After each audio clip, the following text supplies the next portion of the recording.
Hi there, I just wanted to update you with a new protocol for the tripod splint that makes it fit more comfortably, fit better, less chance of breakage, and it's just a lot faster insertion process. And the big thing is if you get the right diagnosis for occlusal muscle disease type TMD, this splint hands down will get you there with less effort and more predictability. So the setup for this really is starting with articulating paper. I like the AccuFilm. I cut it in half and it's got a red and a blue so I can see excursions and centric. Sandpaper, an acrylic burr, the tripod splint, some tweezers, an air water syringe for blowing the dust off between adjustments. And then the new part is 150 to 180 degree water, because that's actually how we can reform the splint to fit really comfortably around the teeth, because there's a lot of times some inaccuracy, whether it's the scan or the printing process. So this water should be warm enough that you shouldn't feel comfortable putting your fingers in it. So that's what the tweezers are for. You let that sit for around 20 to 30 seconds. And as you take this out, what you'll see is with this new material in the 3D printing world, this is really flexible now. So it'll actually form and adapt around the teeth.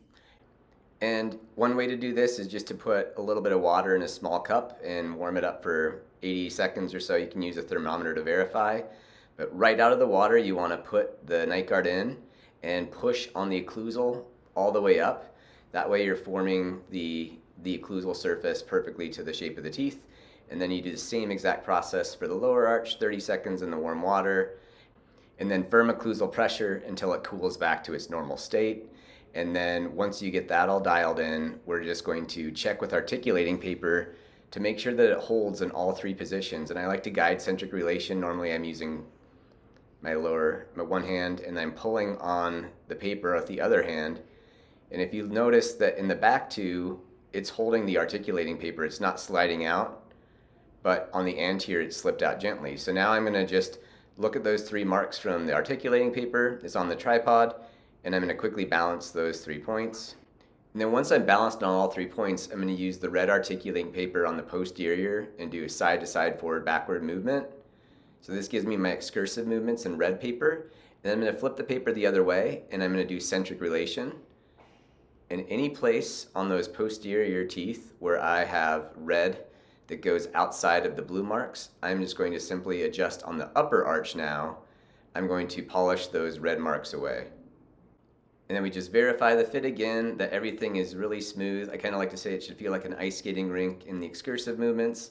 Feels good. Now I just take some sandpaper, kind of medium fine grit. We just cut up sheets of this from Home Depot and we polish the area so I don't have to run back to the lab. And I'm just checking here at the end to make sure everything is balanced and has good excursive movements. If you ever have a splint that's too loose, you can put it back in the warm water, seat it, and then put firm pressure on the buccal and lingual of the premolar area. It'll actually engage the undercuts. Conversely, if you have one that's too tight and it's tough for them to get out, you can have them use as warm as you can out of the tap water and hold that and swish the water in their mouth for about 30 seconds, and it should make it really easy to get the splint out. And then for those of you who've been using the tripod splint for a while, we've made some really cool new changes where we're actually moving the posterior bite pads more anteriorly. This means you can do the same kind of correction and the same bite balancing without having to prop the patient open nearly as much. You'll find that you'll need much less adjustment but still have the same great stability that you used to have. Thanks so much for your time.